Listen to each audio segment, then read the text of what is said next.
Muy buenos días, bienvenidos a este último día del 5º Congreso Internacional de Familia, organizado por el Sistema Nacional DIF, por Gobierno del Estado de Colima y por DIF Estatal Colima. Para dar inicio, antes quisiera pedirle a todas las personas que se encuentran en las últimas filas, si nos pueden acompañar en la parte ubicadas, en las sillas que están ubicadas en la parte media de este salón, a los que van llegando y a los que están sentados en las últimas filas de la manera más atenta, me piden les indique si ocupan los lugares que están al centro. Muchas gracias.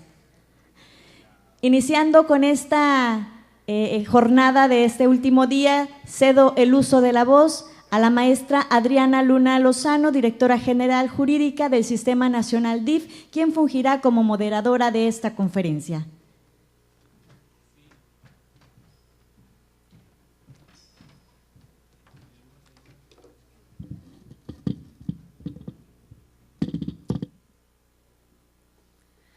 Gracias, muy buenos días a todos. En este día me complace presentarles al doctor Lluís Flaquer Vilardebo. El doctor es catedrático de Sociología de la Universidad Autónoma de Barcelona, donde es responsable del grupo de investigación Infancia, Familias y Políticas Sociales Comparadas. Licenciado y doctor en Derecho por la Universidad de Barcelona y Autónoma de Barcelona respectivamente. Obtuvo la diplomatura en Ciencias Políticas en el Instituto Études Politiques de la Universidad de París y cursó estudios de posgrado en Sociología en las universidades de Lancaster e East Anglia, Reino Unido, 1974 al 78. A lo largo de su carrera académica ha sido profesor visitante en diversas universidades europeas y americanas. Sus líneas prioritarias de investigación son la sociología de la infancia, las nuevas formas de hogar, el cambio familiar y las políticas públicas de atención y apoyo a las familias y a las personas. En especial, sus intereses de investigación versan sobre el divorcio, la monoparentalidad, la pobreza infantil, el bienestar de la infancia y los niños como ciudadanos. Ha sido promotor y coordinador de una red europea sobre el bienestar de la infancia, el impacto del cambio en las formas familiares, las condiciones de trabajo de los padres, la política social y las medidas legislativas. Financiada por el 6º Programa Marco de la Unión Europea, en la que participó 11 universidades y centros de investigación de 9 países en el 2004 al 2007.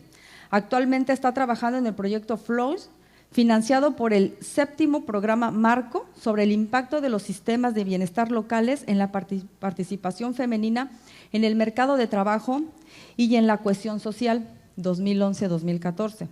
Un análisis comparativo de una decena de ciudades europeas y en un proyecto sobre la implicación paterna en el cuidado de los hijos en España, cuya finalidad es mejorar nuestros conocimientos sobre los factores que favorecen o inhiben su desarrollo, así como su contribución al proceso de transformación familiar, tanto en términos de la mejora de la equidad de género como la del bienestar infantil.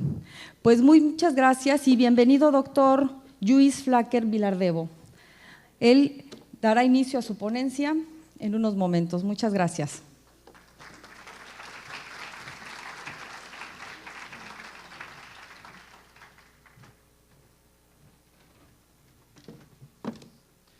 Buenos días. Muchas gracias por la invitación. Quisiera agradecer particularmente a los organizadores de este evento por haberme invitado. Creo que va a ser, que ha sido una ocasión muy propicia para poder contrastar puntos de vista de países distintos, México, pero también otros países de América Latina, y mi aportación a este evento será sobre todo hablar de las políticas familiares en Europa.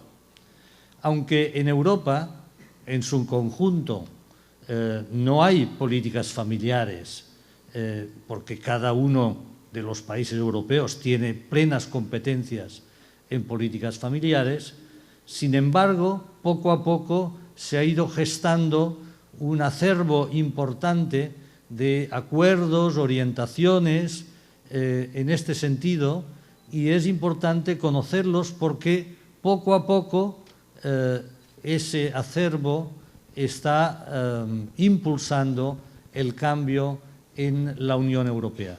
Trataré, pues, de hablar de esas orientaciones comunes, pero haciendo alguna alusión a países concretos. No voy a hablar, por tanto, de políticas en concreto de España o de Francia o de Inglaterra, pero sí que es posible que en algunos puntos de la conferencia pues aparezcan esos países. Bueno, empecemos por el contexto europeo. En Europa tenemos muchas ventajas, pero también tenemos muchos inconvenientes. Según un autor reciente, Piris, la mayoría de países de la Unión Europea se enfrentan a problemas parecidos, tienen retos comunes, pero también es verdad que parten de situaciones muy distintas. Vamos a ver cuáles son las ventajas y cuáles son los inconvenientes. Desde el punto de vista de las ventajas de Europa, es que tenemos poblaciones con altos niveles educativos, buenas condiciones de vida y bienestar. Los países miembros de la Unión Europea gozan de buenos niveles de gobernanza y, en conjunto, los países son ricos, aunque algunos son más ricos que otros. Pero, al mismo tiempo, también Europa se enfrenta a muchos retos negativos, como, por ejemplo, las tendencias demográficas, baja fecundidad, envejecimiento de la población, que constituye una enorme desventaja de cara al futuro. El crecimiento de la población en Europa casi está dependiendo de la inmigración, porque la fecundidad es tan baja pues que si no fuera así la población se estancaría. Muchos países de la Unión Europea tienen elevados déficit y sobre todo después de la crisis aún más, y sobre todo tienen deudas públicas acumuladas que algún día habrá que pagar.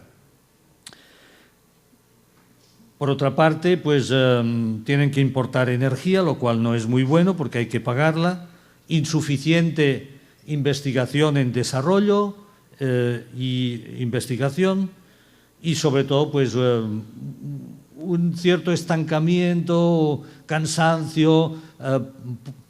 Los países están poco dados a la innovación, a la emprendeduría, etc.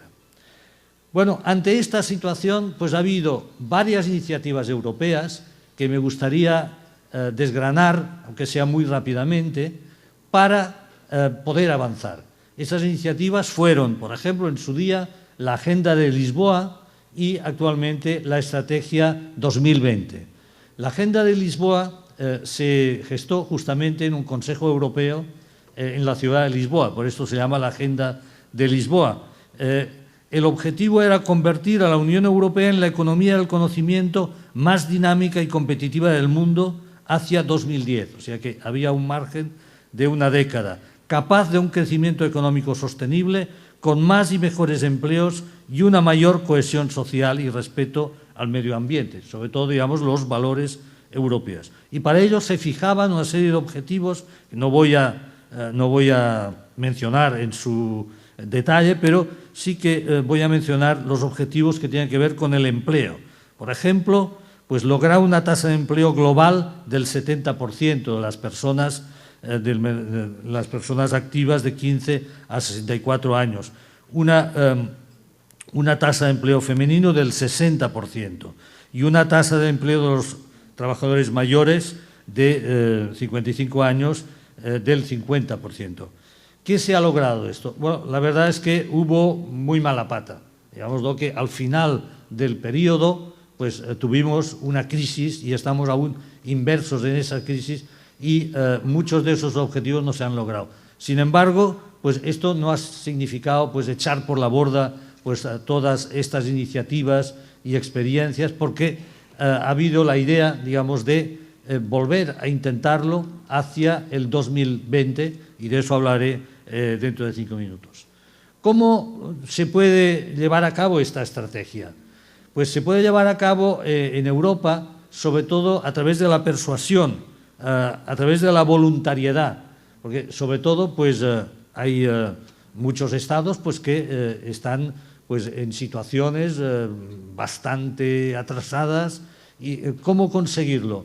Pues a través del método abierto de coordinación. Es posible pues también que en algunos puntos se puedan hacer directivas, que las directivas pues son vinculantes y de obligado cumplimiento, aunque pues son los mismos estados las que las implementan. Pero sobre todo hay recomendaciones y esas recomendaciones pues se ponen en marcha a través de este método abierto de coordinación. ¿En qué consiste? Pues fijar unos objetivos y cada año evaluar el avance de los distintos países, y es a base de tomar conciencia de los problemas que tiene cada país y tratar pues, de ir avanzando hacia esos objetivos. Hay una serie de instrumentos importantísimos, por ejemplo, los instrumentos estadísticos. Eurostat, que es la agencia estadística de la Unión Europea, dispone de una panoplia importantísima de encuestas y de indicadores que anualmente se van actualizando. Es por ello por lo que pues, los gobiernos pueden saber si van avanzando o no van avanzando. Y son, por tanto, los propios gobiernos, pero a partir de una serie de supervisiones de la Comisión Europea, pues que pueden pues, darse cuenta si van por el buen camino o no. En concreto, hay unos...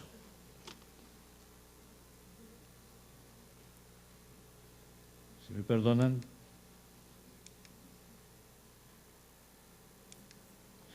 En concreto, tenemos unos objetivos dentro de la Agenda de Lisboa que se llaman los Objetivos de Barcelona. Esto, pues, claro, como yo vengo de Barcelona, pues digamos, pues, ¿por qué los Objetivos de Barcelona? Pues lo mismo que la Agenda de Lisboa o la Estrategia de Lisboa, porque hubo un Consejo Europeo en Barcelona y aquí ya entramos directamente en la política familiar, no en, digamos, grandes planteamientos. Tenemos, sobre todo, unos objetivos relativos a los servicios de atención infantil, lo que se llama digamos, los cuidados y la educación temprana para la infancia. Se utiliza esta expresión en inglés, digamos, es verdad que en Europa pues el inglés se ha convertido pues en la lengua básicamente de la Unión Europea, pues la lengua que todas las élites o todos los gobernantes de Europa pues hablan, y lo que se intentó es que al menos el 90% de los niños de entre 3 y 6 años, o sea, básicamente a partir de los 6 años, cuando se entra en el sistema escolar obligatorio, pues estén escolarizados, el 90% de 3 a 6 años. Y por otra parte, que en los niños más pequeños, los de menos de 3 años, pues llegar hasta el objetivo del 33%.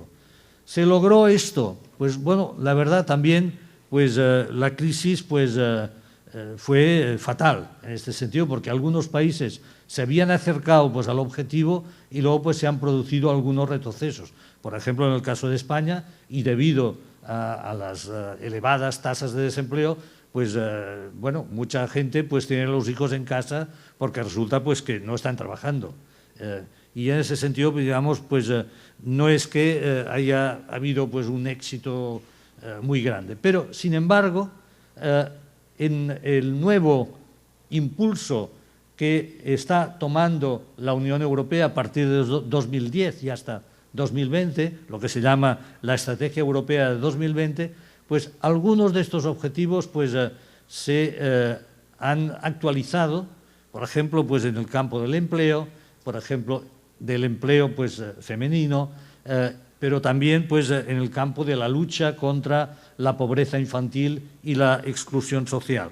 Vamos a ver muy rápidamente cuáles son estos 5 objetivos.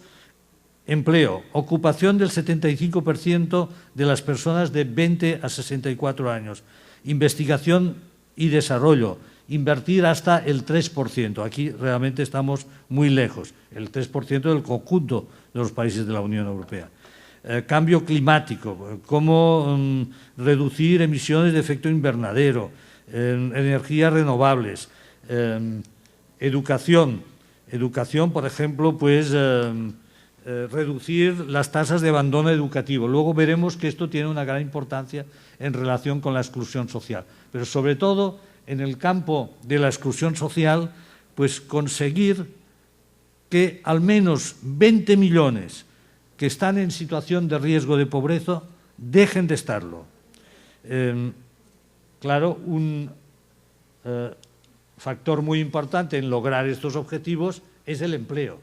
Por tanto, pues hay una serie de instrumentos relacionados con la conciliación entre la vida laboral y familiar, pues que resultan primordiales. Vamos a ver pues cuáles son estos instrumentos. Bueno, la conciliación entre la vida laboral y familiar es un tipo de orientación que entra ya directamente dentro de las políticas familiares, que ha ido ganando peso en Europa desde los años 80 sobre todo. La conciliación puede ser facilitada por determinadas políticas familiares, como prestaciones sociales, licencias parentales, más adelante vamos a hablar también de las licencias parentales, servicios de atención infantil y también pues a través de cierta flexibilidad en el mercado de trabajo, por ejemplo, pues trabajo a tiempo parcial. Y hay una idea detrás de este aspecto que es muy importante, es que si trabajan más hombres y más mujeres, esto significa mayor riqueza, esto significa también pagar más impuestos, en conjunto disponer de mayor financiación para hacer políticas sociales. Y así hay menos personas trabajando, pues por tanto pues, hay sectores de la población que están excluidos, pero también, digamos, el Producto Interior Bruto es más bajo. ¿Cómo se consigue esa igualdad de género que está en la agenda europea desde hace muchos años? Pues hay un instrumento muy importante que es difícil de traducir, se llama el gender mainstreaming en inglés, se podría llamar políticas transversales de igualdad de género y aunque no constituye un objetivo en sí mismo, sino una estrategia, pues este tipo de estrategia pues, está dando muy buenos resultados. ¿En qué consiste eso? El Consejo de Europa, por ejemplo, define el gender mainstreaming como la reorganización, mejora, desarrollo y evaluación de los procesos políticos de forma que se incorpore una perspectiva de igualdad de género en todas las políticas, en todos los niveles y en todas las etapas por parte de los actores que normalmente participan en la formulación de políticas. ¿Qué significa esto? Pues significa pues, que cuando se va a hacer una política, cualquier política, pues antes se planea esa política en función de los efectos positivos o negativos que podría tener en relación con la igualdad de género. Si resulta que esa política pues, no tiene buenos efectos para mejorar la igualdad de género, entonces se descarta.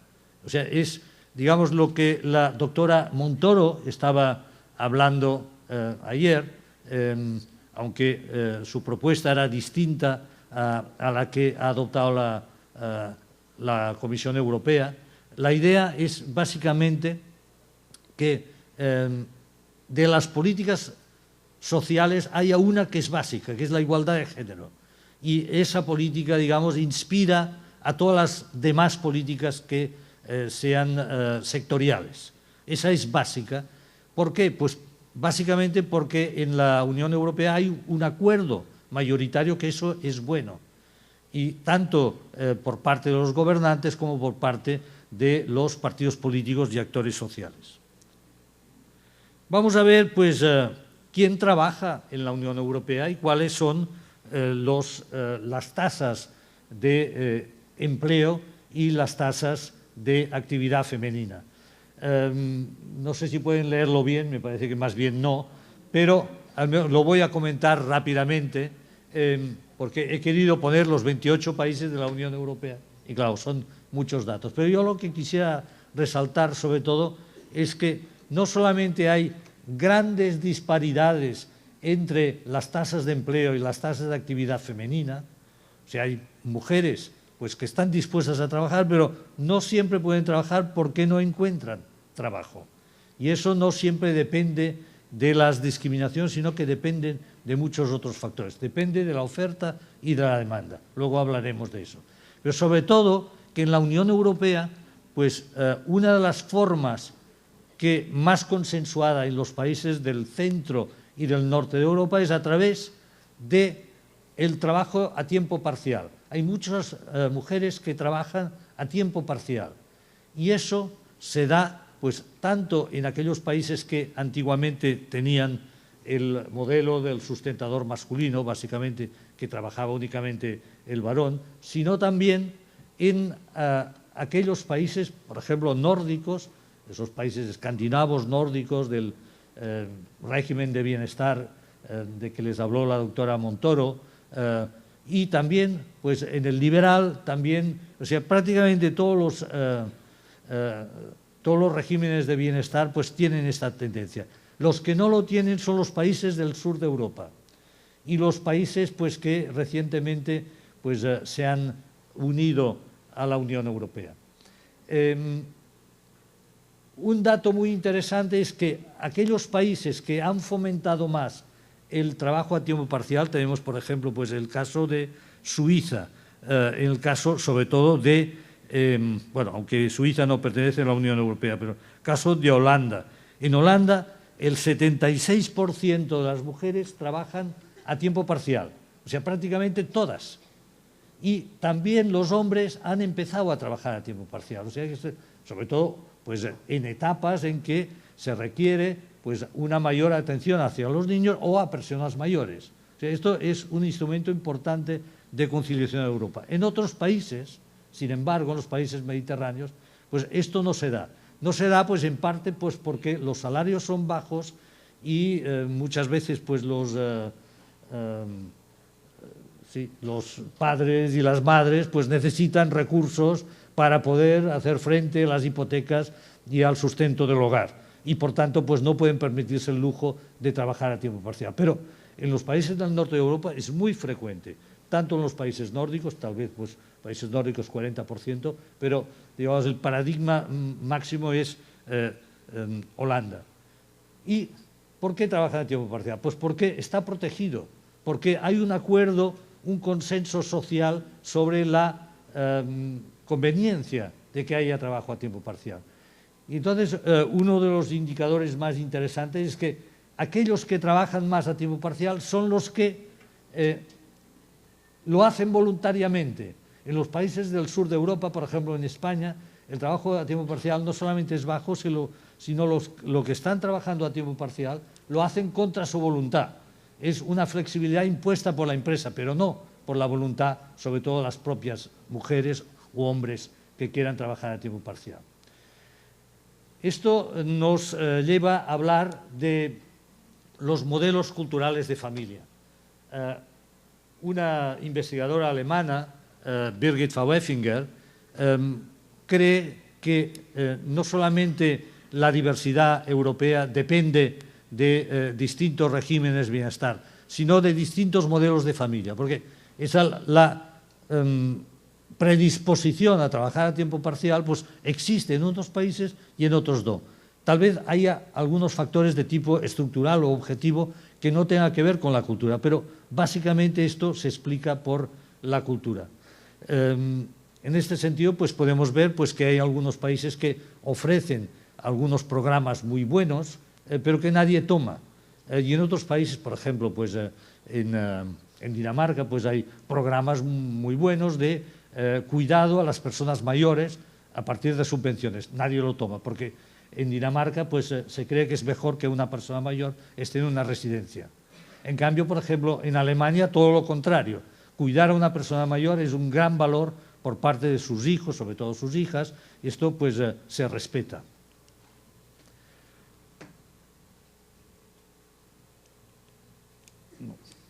revés. En Europa en estos momentos hay un debate sobre el nuevo modelo de familia. Y este nuevo modelo de familia, pues en la Unión Europea se concibe sobre todo pues como un modelo igualitario. Trabaja el marido, trabaja la mujer, o sea, cada vez es más difícil concebir una mujer que no trabaje, que no esté integrada en el mercado laboral. Y hay un impulso muy importante pues a favor de este trabajo. Hay algunos países donde eso lo llevan haciendo desde hace décadas, sobre todo en los países nórdicos. En otros países pues depende de diversos factores, depende de la cultura, pero también depende de la oferta que puede estar en gran parte condicionada por los servicios de atención infantil. Esta sí que es una idea muy potente que se ha ido abriendo paso en Europa, en el sentido de que cuantas más políticas familiares haya, también habrá más mujeres que estarán trabajando porque les saldrá a cuenta trabajar. Por ejemplo, si las guarderías son muy caras, pues entonces pues, una mujer, sobre todo pues, de sectores desfavorecidos, no le va a salir a cuenta pues, trabajar y ganar un sueldo pues, más bien bajo y tener que pagar la guardería. Si la guardería es gratuita, pues entonces pues, sí que es posible hacerlo. Por tanto, esa sí que es una idea pues, muy potente que ha ido ganando terreno en Europa. ¿Qué relación hay entre las políticas de género y las políticas de infancia? Porque, de hecho, pues, las políticas familiares en Europa se conciben como la conjunción o la relación que tienen las políticas de género y las políticas de infancia. Bueno, hay dos formas distintas de justificar esas políticas. Una, desde un punto de vista más económico o más instrumental, o más teniendo en cuenta, digamos, el rendimiento que puede tener esta política. Por ejemplo, pues es la línea muy importante del estado de bienestar inversor. Hay que invertir en capital humano porque si tenemos buen capital humano seremos más competitivos. Si somos más competitivos, pues tendremos mejor financiación y entonces se pueden hacer más políticas sociales. Y esto redundará también en una mejor, digamos, bienestar o cohesión social para todos. Pero también, digamos, hay otro tipo, esto tanto vale para el género como para la infancia, pero también hay otro tipo de justificaciones. Por ejemplo, en la igualdad de género se puede justificar desde el punto de vista del feminismo, de la emancipación de las mujeres, de la subordinación histórica pues, que han padecido durante muchos años. En el caso de la infancia también se puede justificar desde el punto de vista de los derechos de ciudadanía de los menores o la participación de los menores en la toma de decisiones.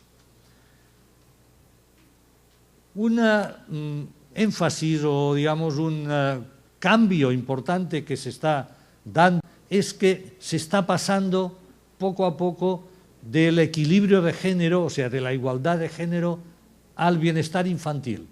O sea, es un énfasis pasar sobre todo al bienestar infantil, pues que ha sido muy lento y que lo hemos podido presenciar a lo largo de la década pasada.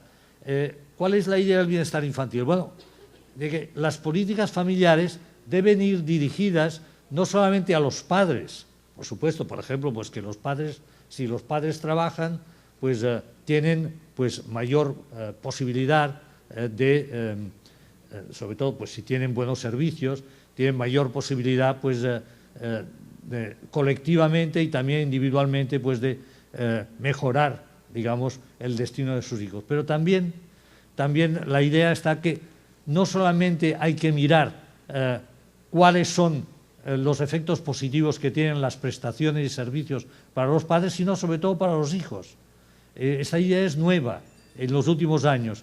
O sea, lo que cuenta al fin y al cabo es el bienestar infantil, porque, bueno, por ejemplo, pues podemos dar prestaciones familiares a familias pues que no son usadas en aras del bienestar infantil. Por ejemplo, pues no sé, se pueden pagar una prestación y luego resulta que el padre pues está viendo la televisión, bebiendo una cerveza y desatendiendo al niño. Por tanto, lo importante es poco a poco pues ir avanzando en esa idea de que las políticas familiares hay que evaluarlas no solamente desde el punto de vista de la igualdad de género, sino también del bienestar infantil. Y en este sentido pues está apareciendo también un nuevo paradigma que aún no ha recogido plenamente la Unión Europea, pero que cada vez más pues, está teniendo una presencia importante. La implicación paterna en el cuidado de los hijos se desarrolló sobre todo en Estados Unidos, donde había mucho divorcio y se descubrió que la ausencia del padre tenía unos efectos muy negativos para los hijos.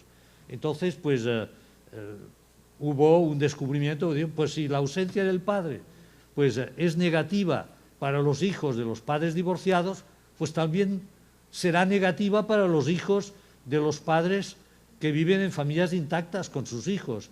Y entonces se empezó a investigar sobre la contribución del padre, no solamente en términos de sustento de la familia, sino también en términos de atención a los niños.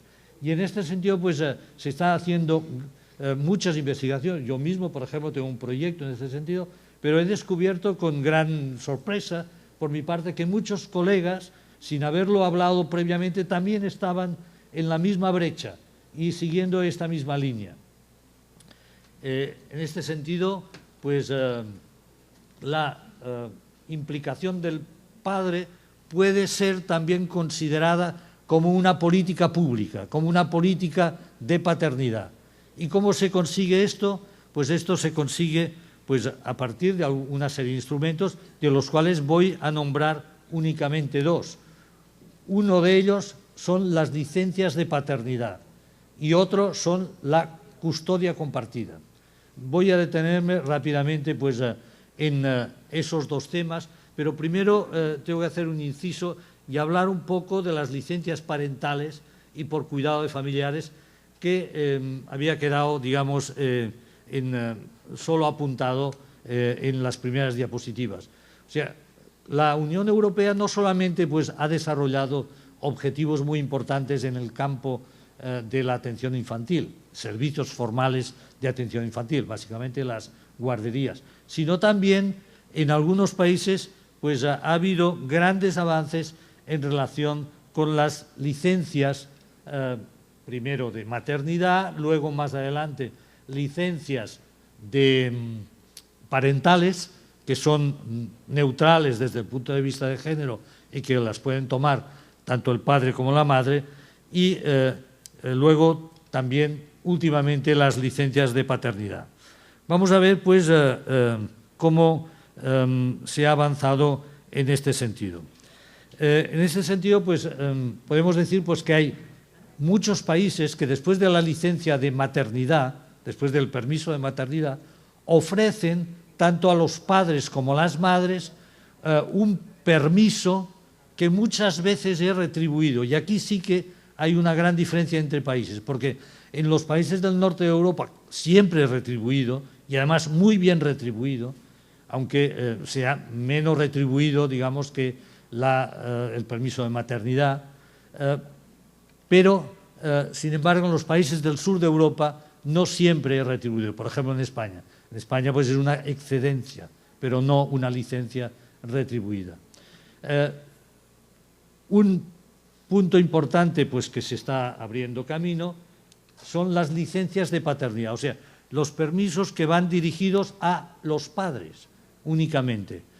¿Cómo se empezó pues, con las licencias de paternidad? Pues básicamente porque las licencias parentales, o sea, las que iban dirigidas tanto a los padres como a las madres, pues las tomaban muy pocos padres. O sea, básicamente las tomaban las madres.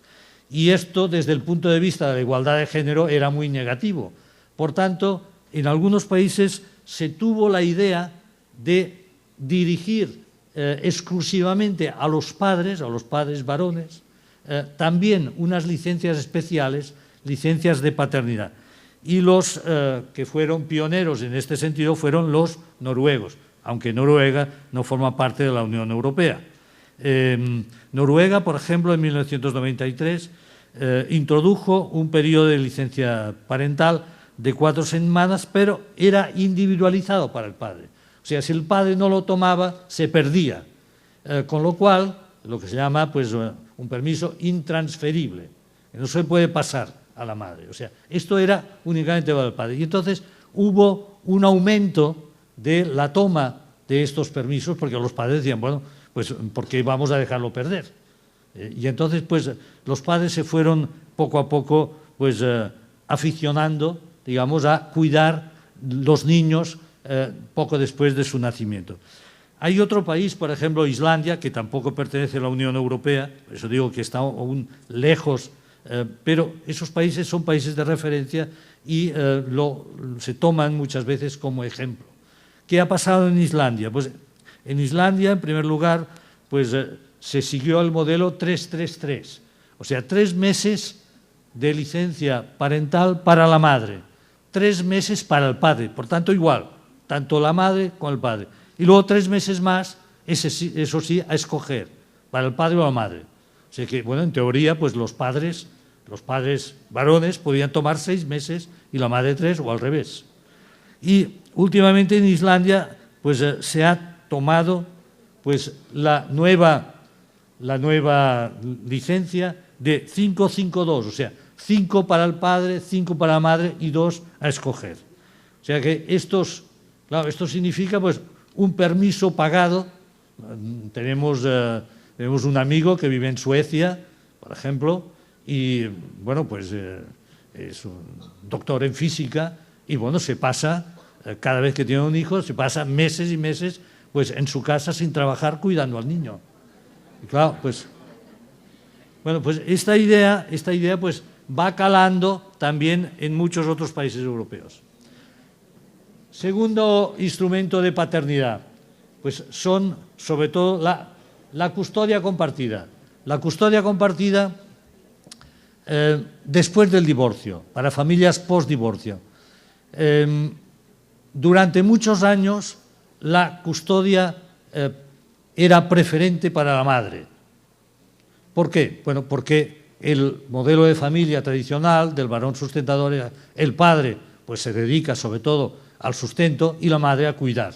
Pero actualmente esto ya no tiene mucho sentido, cuando la gran mayoría de familias en Europa pues son familias de doble ingreso, trabaja el padre, trabaja la madre. Por tanto, ¿por qué dar siempre la custodia a la madre y no al padre? En este sentido, pues se ha abierto también pues, una nueva promoción importante. Tanto el padre como la madre pueden aspirar a la custodia. Y, por tanto, esto se llama custodia compartida.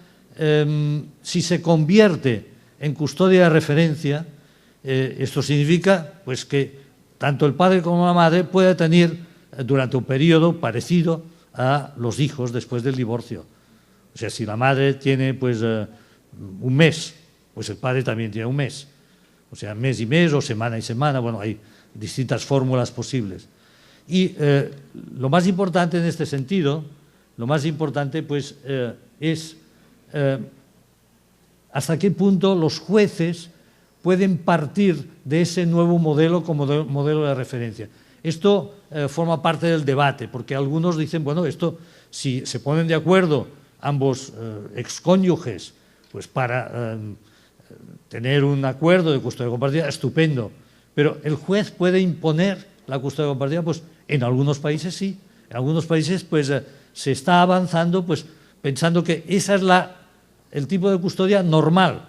Si hay algún tipo de consideración contraria, pues bueno, se puede estudiar evidentemente, pero en condiciones normales pues la custodia es compartida. Y esto también pues hay un debate importante y también pues en Europa ahora se acaba de crear una asociación internacional para el fomento de la custodia compartida con sede en Bonn, cuando se creó en febrero, y hubo el primer Congreso Internacional sobre custodia compartida.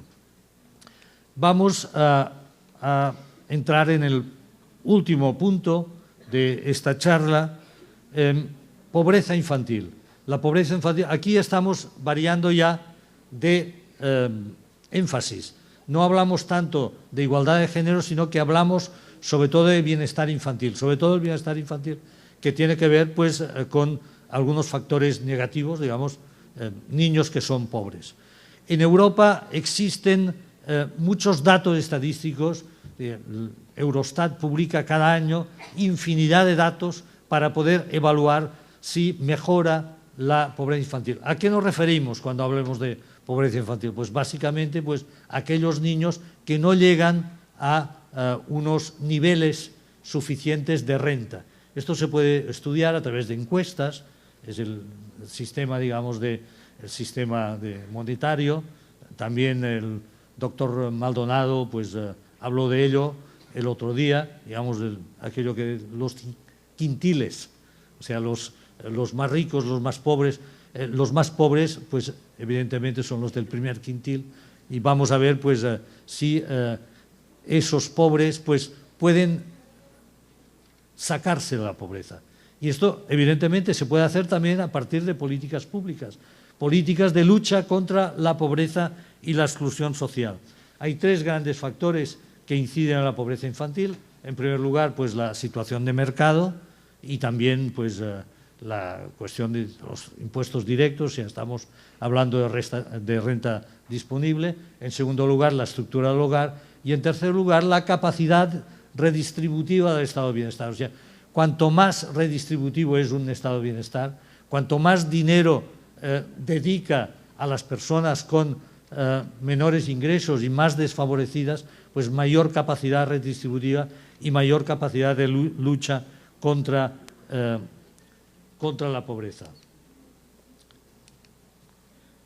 Vamos a ver, no sé aquí tampoco si se lee bien, aquí están todos los países de la Unión Europea y en esta tabla podemos ver las tasas de pobreza de antes de transferencias y después de transferencias.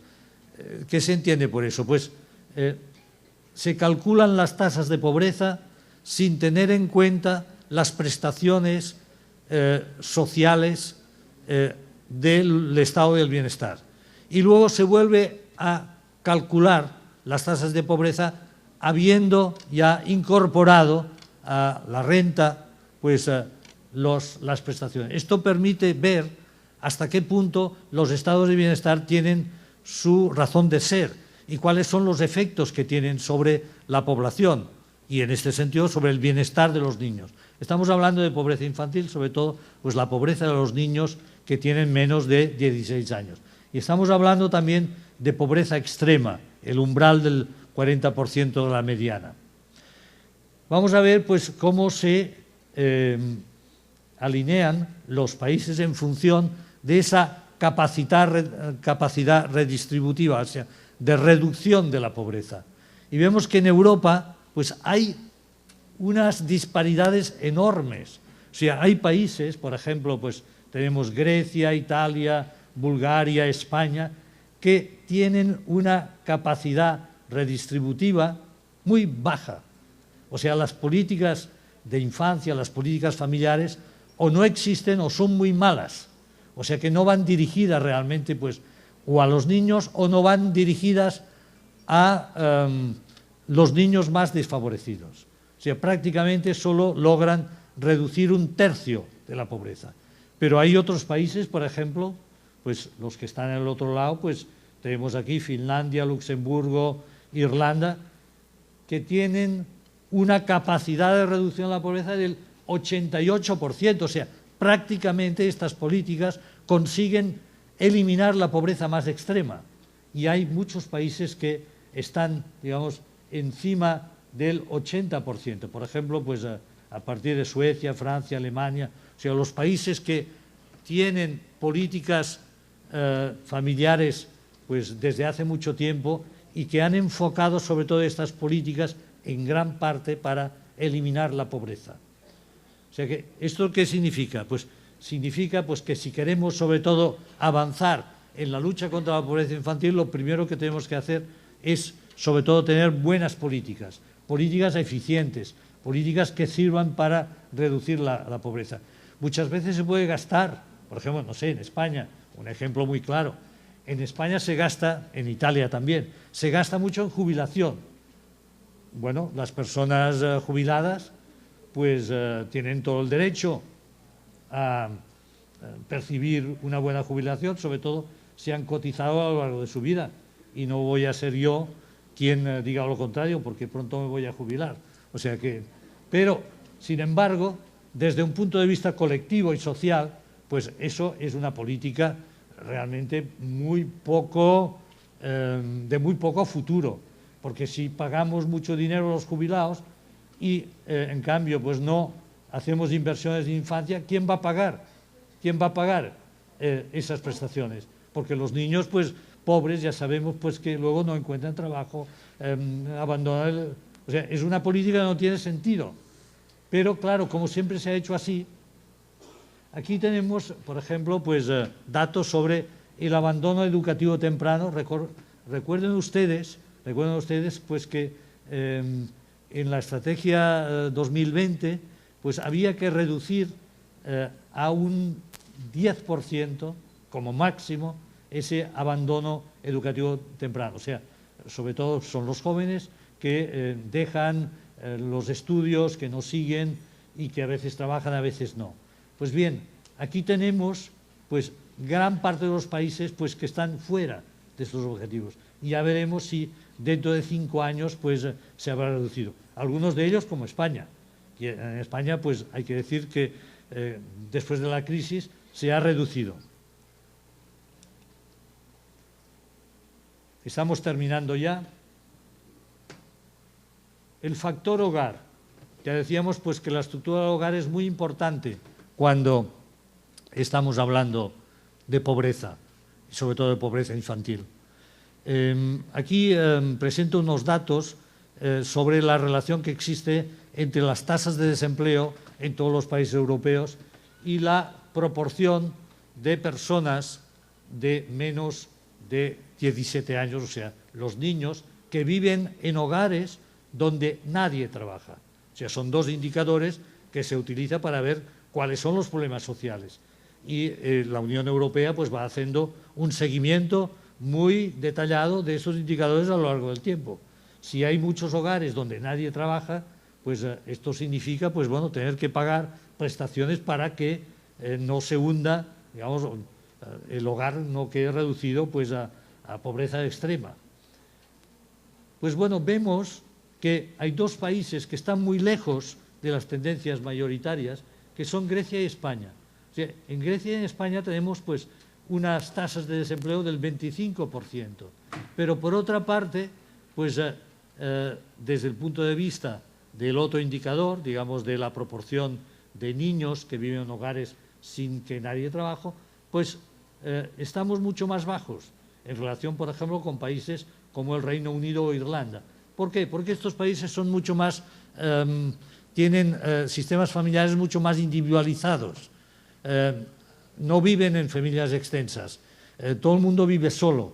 Por ejemplo, los jóvenes viven solos, los divorciados viven solos y muchas familias monoparentales. Y esto hace, digamos, que el paro tenga un impacto mayor en esos países que tal vez en otros países como España o Grecia, donde el paro también es muy alto, pero sin embargo, pues el impacto no es tan grande. Última diapositiva. El gasto social. El gasto social en familia e hijos, a mi entender, es el mejor indicador para poder juzgar la importancia que tienen las políticas familiares en un país determinado. ¿Qué es esto? Pues básicamente, ¿qué es lo que se gasta en familia e hijos en relación con el Producto Interior Bruto? O sea, en relación con la riqueza del país. Esto significa pues, que podamos comparar países muy ricos y países muy pobres. Siempre estamos aplicando un porcentaje sobre el total de la riqueza. Y vemos que hay países, por ejemplo, el caso de Dinamarca, donde el gasto en familia e hijos es un 4% del Producto Interior Bruto, que es mucho. Otros países, en cambio, solo un 1%. Claro, pues aquí tenemos pues, unas disparidades brutales entre países europeos que dedican mucho a familia y otros que dedican muy poco a familia. Y claro, eso explica en gran parte por qué algunos países tienen una capacidad de reducción de la pobreza que no tienen otros. Por ejemplo, aquí tenemos pues, uno de los países que está más arriba en el ranking es Irlanda. Irlanda es un país que ha sido rescatado porque tenía muchos problemas financieros. Sin embargo, a pesar de este rescate, a lo largo de los últimos años ha ido reduciendo la pobreza infantil hasta llegar, bueno, a una tasa tan baja que es el 4%, ya lo hemos visto antes. En cambio, por ejemplo, España, pues que también técnicamente no está rescatado, pero también ha tenido muchos problemas estos últimos años, pues ha aumentado enormemente la pobreza infantil. En cambio, se ha reducido la pobreza de las personas mayores, porque no ha habido ningún recorte sobre pensiones y, en cambio, ha habido muchos recortes sobre otro tipo de prestaciones que afectan mucho más a los niños. Por tanto, yo creo que es primordial, si queremos mejorar nuestras políticas familiares, pues es tener en cuenta estos aspectos. O sea, no se trata de gastar mucho dinero, sino de gastar dinero que vaya orientado, que vaya focalizado a determinadas problemáticas. Por ejemplo, los irlandeses, pues a pesar de la crisis, han dicho esto no se toca, porque para nosotros es muy importante la reducción de la pobreza infantil. En otros países, pues hay otras prioridades. Para terminar, una recomendación de la Unión Europea sobre la inversión en infancia. ¿Cómo poder luchar contra la pobreza infantil? Pues básicamente hay 3 líneas prioritarias. Estas 3 líneas prioritarias pues son, en primer lugar, dar acceso a los padres y a los hijos a recursos adecuados en varios sentidos. Por ejemplo, pues apoyar la participación de los padres en el mercado laboral. Ya lo hemos dicho, los padres, pero sobre todo las madres, porque los padres, pues en general, pues todos están trabajando, a no ser, como pasa actualmente, que muchos de ellos estén parados. Y en este sentido, pues las políticas pues tendrían que ser no solamente políticas de oferta, sino políticas de demanda. Gran parte de los problemas que tenemos en algunos países del sur de Europa pues es falta de demanda de trabajo, falta de demanda de las empresas, pero también falta de demanda de los estados de bienestar, que han recortado tanto que esto ha significado también pues echar a la calle mucha gente que antes trabajaba en los sectores sociales. Segundo punto, proporcionar un nivel de vida adecuado mediante una combinación de prestaciones. Una vez más sale este tema, prestaciones por hijo a cargo, prestaciones para luchar contra la pobreza. Es muy difícil que desaparezca la pobreza si realmente no hay un buen sistema de prestaciones. Y, segundo lugar, acceso a servicios asequibles y de calidad. No solamente hay que pagar dinero, sino que hay que ofrecer servicios a las familias. ¿En qué sentido? Por ejemplo, pues reducir las desigualdades en la niñez invirtiendo en la educación y los cuidados de la primera infancia. Hay toda una línea de trabajo e investigación. Sabemos que los niños que reciben buena atención pedagógica en las guarderías, esos niños luego tienen mejor rendimiento educativo. Pues entonces las guarderías no deben ser únicamente para guardar. Yo creo que en español deberíamos cambiar esa expresión que me parece nefasta, guardería.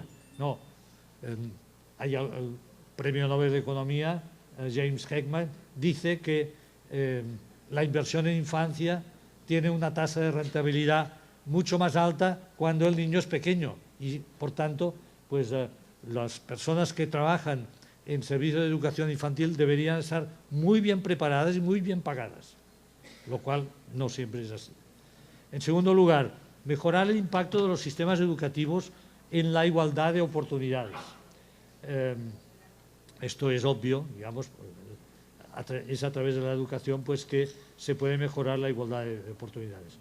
Mejorar la capacidad de respuesta de los sistemas de salud, pues eliminar sobre todo las diferencias de salud entre personas de alto nivel alto nivel de renta y bajo nivel de renta.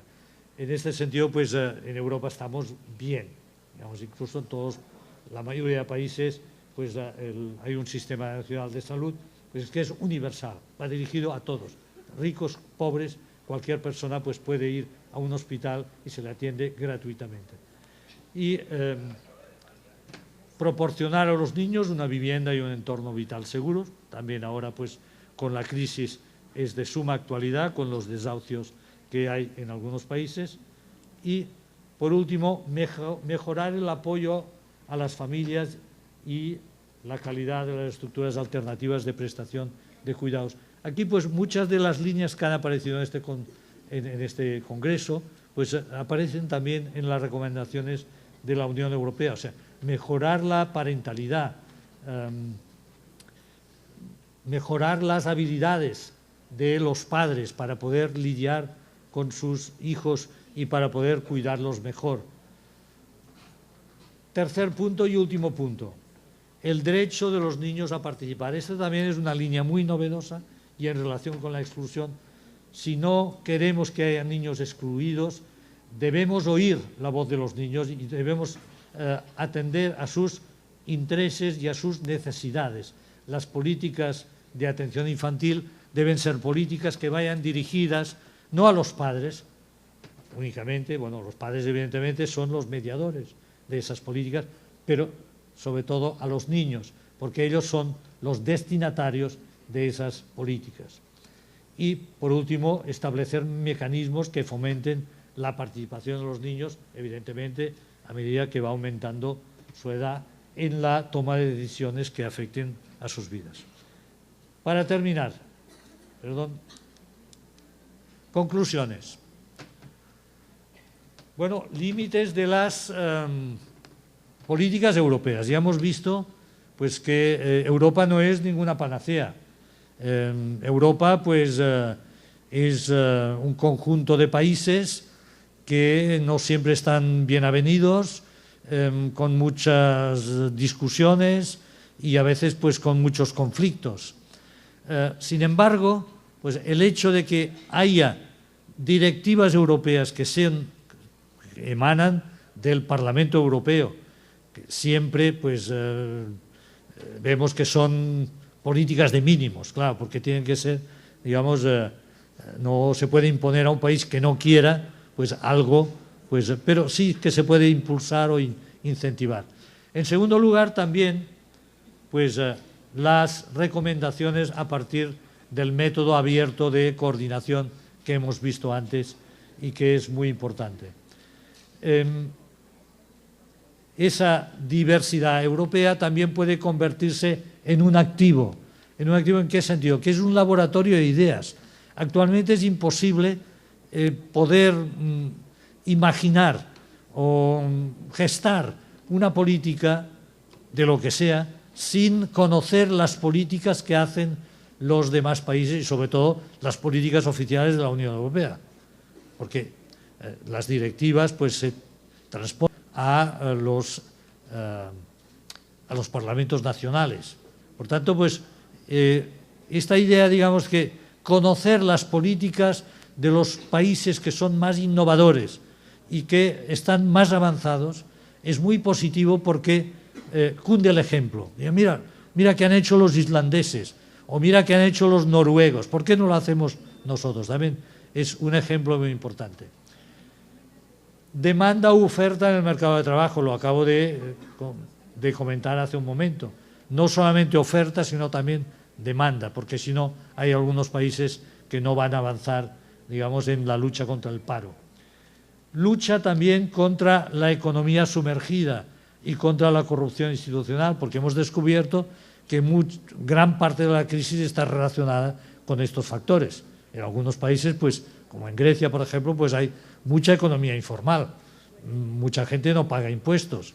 Y claro, esto pues significa no poder pagar las deudas o endeudarse mucho y luego resulta pues que no hay dinero para pagar las deudas. Y la corrupción. Los países que han tenido dificultades más graves con la crisis son aquellos países mucho más corruptos. Para terminar, de la igualdad de género al bienestar infantil. Ya he dicho que ha habido un cambio de énfasis, se está pasando en Europa, digamos, de hacer políticas únicamente centradas en la igualdad de género, en el equilibrio de género, igualdad entre hombres y mujeres, a también atender cuál es el bienestar de los niños. Y este bienestar, pues, no solamente es de tipo objetivo, por ejemplo, lucha contra la pobreza o contra el fracaso escolar, sino también de tipo subjetivo. Por eso, pues, podemos hablar que se ha pasado, pues, del welfare al well-being. Son dos palabras en inglés que se traducen siempre por bienestar, pero que tienen unos matices muy distintos. El welfare se refiere sobre todo a prestaciones sociales y, en cambio, el well-being se refiere a bienestar individual y subjetivo. O sea, hemos de pasar sobre todo a ese bienestar subjetivo. Las políticas familiares no solamente deberían ser family friendly, o sea, amigables para las familias, sino también, como dicen algunos autores, como por ejemplo Jane Lewis, child-centered, o sea, centradas en la infancia. Lo que he dicho antes, las políticas familiares deberían ser políticas familiares que tuvieran en consideración los intereses y las necesidades de los niños, no de los padres. Políticas familiares de igualdad de oportunidades. Las políticas familiares están vinculadas con las políticas de igualdad de oportunidades, pero en algunos países más o menos. En algunos países lo único que se pretende es mantener el nivel de las familias y en otros también, pues, acceder a mejores niveles de redistribución y, por tanto, también, pues, a luchar contra la pobreza, mayor igualdad de oportunidades desde un punto de vista social y también mayor movilidad social. Las políticas familiares deben estar basadas en la evidencia científica. El otro día, ayer, la doctora Brenda Mendoza dio una conferencia muy interesante en la cual insistía continuamente en este factor. Las políticas familiares no deben salir ni del populismo o de las ideas que a veces, pues, pueden tener algunos políticos, sino algunos políticos bien intencionados muchas veces, sino que deben ser contrastadas a través de la evidencia científica. O sea, estas políticas han funcionado en otros países, porque si no muchas veces es malgastar el dinero. O sea, es dedicar dinero a cosas que no acaban funcionando o que tienen unos efectos contrarios a los apetecidos. Sí, ya estoy... Agotó. Sí. Muchas gracias, doctor Lluís. Si podremos pasar ya, me parece que tenemos el tiempo agotado. Si nos permite pasar para aquí, doctor. Bueno, adelante. pues sin duda la intervención del doctor Lluís ha sido una intervención en donde nos deja un gran intercambio de experiencias. Muchas gracias, doctor. Perdón. Y ahora sí, como parafraseando lo que dice el doctor, bueno, la política familiar en Europa tiene un contexto, pues, muy interesante. Como usted bien lo decía, el alto nivel educativo con el que cuenta Europa, sus condiciones de vida y bienestar, nos lleva a entender que no es suficiente lo que enfrenta. Y los retos que justamente usted mencionaba, ¿no? La tendencia demográfica, la baja fecundidad, el envejecimiento de la población, todo esto nos abre justamente los ojos, que bueno, que México tampoco está hay una gran diferencia, ¿no? Nosotros también tenemos la tendencia de ventilar o ver el interés superior del menor, ¿no? Frente a la política de igualdad de pareja que usted mencionaba. Desgraciadamente el tiempo se nos agotó. Las preguntas y respuestas que ustedes pueden hacerle al doctor van a ser por escrito y habrá personal que las va a recoger y el doctor con mucho gusto nos las contestará y nos las podrá enviar si a usted así lo dispone, doctor. Muchas gracias, doctor. Gracias, un aplauso para el doctor.